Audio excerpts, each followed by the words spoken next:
Hello दोस्तों, rock study में आपका स्वागत है। आज हम लोग बात करेंगे कि मूल अधिकार, जो मूल अधिकार होता है जैसे कि 12 से 35 तक होता है, तो हम लोग 12 से 18 तक देख लिए थे। आज हम लोग 19 से 22 देखेंगे जो मूल अधिकार है। तो मूल अधिकार का पहला जैसे कि हम लोग 12 से 18 तक में देखे थे, उसके बाद अगला वीडियो है ये, तो उसके बाद हम लोग देखेंगे 19 से 22 तक।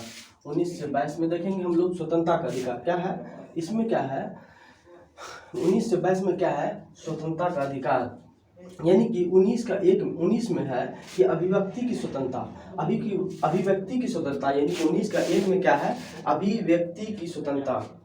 अभिव्यक्ति की स्वतंत्रता में क्या है कि बोलने की आपको आज़ादी है, प्रेस की आपको आज़ादी है, पुतला जलाने, पुतला दफन करने, चाहे किसी का भी हो, जैसे कि भारत के प्रधानमंत्री का भी हो, आपको पुतला दहन करने का क्या है, अधिकार है। उसके बाद है झंडा लहराने का। आप कहीं भी मैच देख रहे हैं, मान लीजिए हम अगर इंडिया जीता है तो हम लोग क्या पुतला मतलब उसका क्या झंडा लहरा सकते हैं, तो उसका मेरा क्या है, मूल अधिकार है। उसके बाद है आरटीआई करने का अधिकार। यानी आरटीआई करने का अधिकार क्या होता है कि मान लीजिए कोई भी कानून बना है तो उसके विरुद्ध अगर उसकी जानकारी हमको अगर लेनी है, तो हम लोग जिस विभाग से जानकारी लेना चाहते हैं उस विधेयक यानी उस बिल के अनुसार, तो हम उस विभाग को एक आरटीआई फॉर्म भरेंगे और उसको जमा करेंगे।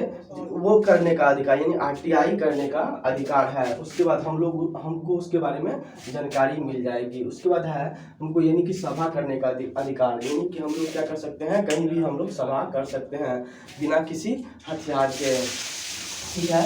उसके बाद है तीसरा, हम लोग संगठन यानी कि संगठन हम लोग बना सकते हैं।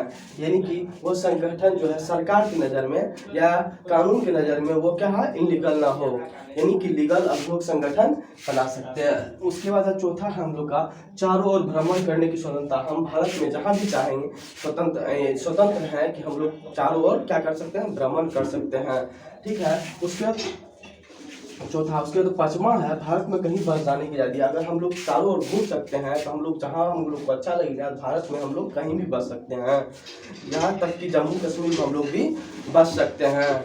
उसके बाद है हम लोग का छठा है संपत्ति का अधिकार। यानी कि संपत्ति का अधिकार जो है अब कानूनी अधिकार हो चुका है, फिर भी हम लोग का जो संपत्ति का अधिकार है यानी कि खुद का जो संपत्ति है उसका अधिकार हमको है।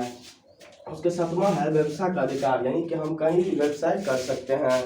हम लोग सबसे पहले क्या देखे थे, 19 का 1 में देखे थे कि बोलने की स्वतंत्रता, प्रेस की स्वतंत्रता, पुतला दहन कर सकते हैं, ठीक है। उसके झंडा लहराने की स्वतंत्रता। उसके दूसरा में हम लोग देखे कि सभा यानी कि बिना हथियार हम लोग कहीं भी सभा कर सकते हैं। उसके बाद हम लोग तीसरा में देखे थे हम लोग संगठन बना सकते हैं। चौथा हम लोग देखे थे कि संगठन बनाएंगे तो हम लोग चारों ओर घूम सकते हैं, चारों अगर हम लोग घूमेंगे उसके बाद कहीं भी बस सकते हैं, हम लोग कहीं भी बस सकते हैं। उसके बाद हम लोग क्या है कि भारत में कहीं बस जाने की आज़ादी। उसके बाद हम लोग कहीं भी जहाँ कहीं बसेंगे तो उसके बाद हम लोग क्या करेंगे, भारत में कहीं घूम सकते हैं। उसके बाद हम लोग क्या करेंगे, वहाँ संपत्ति खरीद लेंगे। संपत्ति जो है कानूनी अधिकार हो चुका है। कानूनी अधिकार में क्या होता है कि सरकार अगर चाहेगी तो आपसे ले सकती है, यानी कि आपके संपत्ति का अधिकार सरकार छीन सकती है, ठीक है। उसके बाद है सतमा संपत्ति का अधिकार। उसके बाद सतमा है व्यवसाय का अधिकार। उसके बाद हम लोग बात करेंगे अनुच्छेद 20। यानी अनुच्छेद 20 में है कि दोष सिद्ध से संरक्षण, यानी कि दोष से आपको संरक्षण कैसे मिलेगा मूल अधिकार में, ठीक है। तो 1 नंबर में है दोष या 3 प्रकार का दोष सिद्धि का संरक्षण कितने प्रकार का होता है, 3 प्रकार का होता है। दोष सिद्धि से संरक्षण कितने प्रकार का है, 3 प्रकार का है। यानी कि सजा टाइम बराबर कानून। यानी क्या, जब आपको सजा मिलेगी, आप जब गलती किए हैं, जब आप गलती करेंगे यानी जब आप मर्डर करेंगे उसी टाइम का जो कानून होगा उसी के हिसाब से आपको क्या मिलेगी, सजा मिलेगी। यानी कि हम आज मान लीजिए कोई आज मर्डर किया, ठीक है, आज अगर मर्डर किया है तो आज के ही कानून के अनुसार उसको क्या मिलेगा, कोर्ट जब भी उसको अगर सजा देगी तो आज के ही कानून के अनुसार देगी।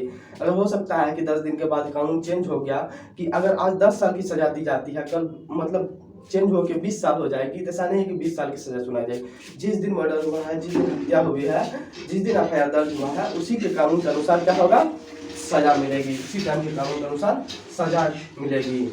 यानी कि सजा जो मिलेगी उसी टाइम के कानून के अनुसार मिलेगी, वहाँ लिखा हुआ है।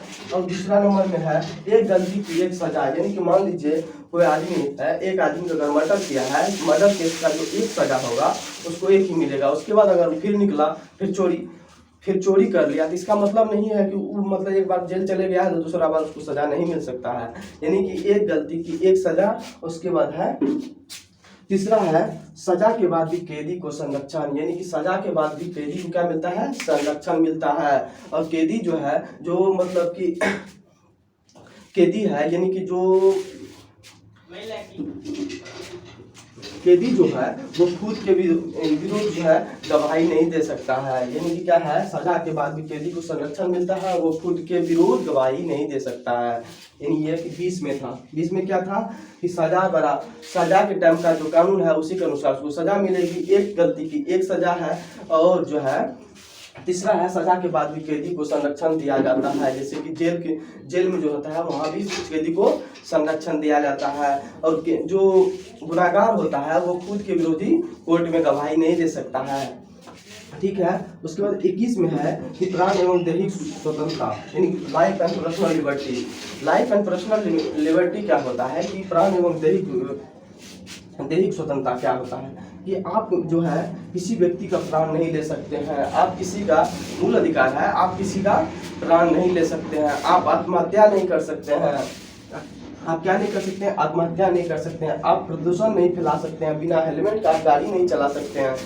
आपकी हेल्थ तो अच्छी होनी चाहिए। ये क्या है, लाइफ और पर्सनल लिबर्टी में क्या आता है, एकांतवास। यानी हम अगर एकांतवास में रहना चाहते हैं, हम इस रूम में अकेले रहना चाहते हैं तो हम रह सकते हैं। यह मेरा क्या पर्सनल लिबर्टी है। उसके बाद हम विदेश यात्रा, हमको विदेश घूमना है, ये मेरा क्या पर्सनल लिबर्टी है। उसके निजता यानी प्राइवेसी, यानी मेरा कोई चीज़ निजता है, प्राइवेसी है कि मान लीजिए मेरा मोबाइल है, हम चाहेंगे कि मेरा मोबाइल को अगर कोई नहीं टच करेगा या कोई भी इसके बारे में जानकारी नहीं देगा कि इसके अंदर क्या है, तो मेरा प्राइवेसी है, उसको बिना मेरे पूछे, बिना मेरे परमिशन के उसको कोई टच नहीं कर सकता है, कोई नहीं देख सकता है। हो गया निजता का अधिकार। व्यभिचारी यानी एडल्टरी, धारा इसमें कितना लगता था, 497 धारा लगता था, उसको खत्म कर दिया गया है। व्यभिचारी में क्या, एडल्टरी में क्या होता था कि पहले एडल्टरी में होता था क्या, मतलब 497 का धारा लगा देता था। जैसे कोई भी व्यक्ति है, उसकी शादी हो गई, उसकी शादी जब हो गई है तो दूसरे आदमी उस पर क्या कर सकता था, नजर नहीं डाल सकता, यानी उसको लाइन नहीं मार सकता था। अब क्या संशोधन हुआ है कि 497 को खत्म करके अगर कोई आंटी है या मान लीजिए कोई भाभी है तो उसको क्या कर सकते हैं हम, पर्सनल लिबर्टी की तरह वो भी लाइन मार सकती है। उसके बाद क्या है, 21 के क में जो है शिक्षा का अधिकार है। 21 के क में क्या है, शिक्षा का अधिकार है। यानी कि 1 अप्रैल 2010 यानी 66वां संविधान संशोधन द्वारा इसे 2002 में जोड़ा गया, बट जो है 1 अप्रैल 2010 में इसमें पूर्ण रूप से काम चालू हुआ, यानी कि पूर्ण रूप से लागू हुआ।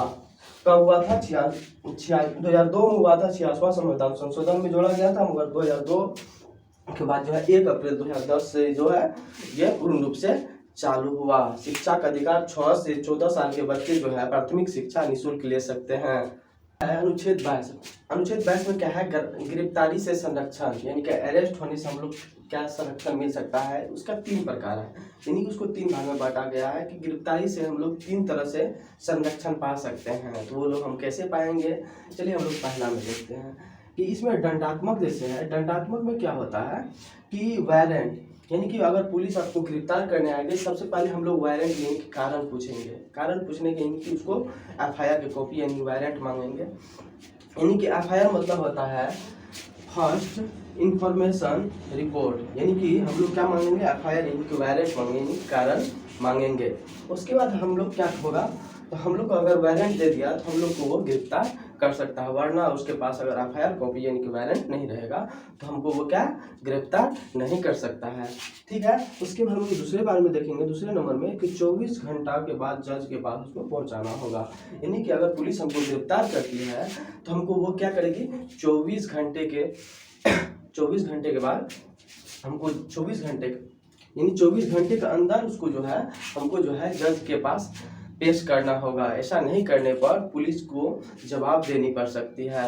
उसमें है कि 24 घंटे है, तो 24 घंटे में जो सफ़र का समय होता है कि पुलिस स्टेशन से लेकर यानी कि कोर्ट जाने का क्रम जो होता है उसको अगर छांट दिया जाए तो उसको हटा के बात किया जाता है। 24 घंटे कौन लिया जाता है? यातायात में आने जाने का जो समय लगता है उसको छोड़ के, आने जाने का जो समय लगता है उसको छोड़ के, यानी 24 घंटे के अंदर हमको जज के पास उसको पेश करना है।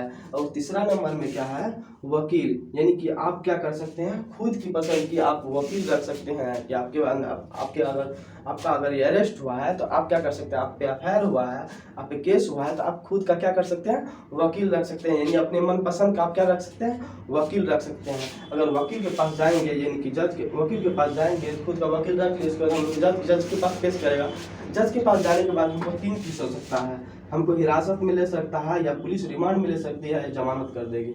हमको क्या होता है कि अगर किसी को मान लीजिए कि गिरफ्तार हुआ है तो वकील यानी जज के पास गया, तो जज के पास जाने से क्या होगा, फैसला होगा। फैसला होने के बाद क्या, हिरासत में हमको भेज देगा, या जेल में भेज देगा, ये पुलिस रिमांड पर, या हमको जमानत मिल जाएगी। तो हिरासत में अगर चले जाता है तो मान लीजिए उसके बाद उसको क्या होगा, जितना सजा होगा उसके बाद उसको सजा मिल जाएगी, उसके बाद जो है उसका खत्म हो जाएगा। पुलिस रिमांड में क्या करती है, पुलिस रिमांड में सच उगलाने के लिए पुलिस को है बहुत मार मारती है, ठीक है, बहुत खतरनाक मार मारती है। उसके बाद अगर जमानत हो गया तो कोई बात नहीं, बेल हो गया। हम लोग यहाँ तक देख लिया, अब हम लोग देखते हैं बहस का 4 में क्या है, निवारक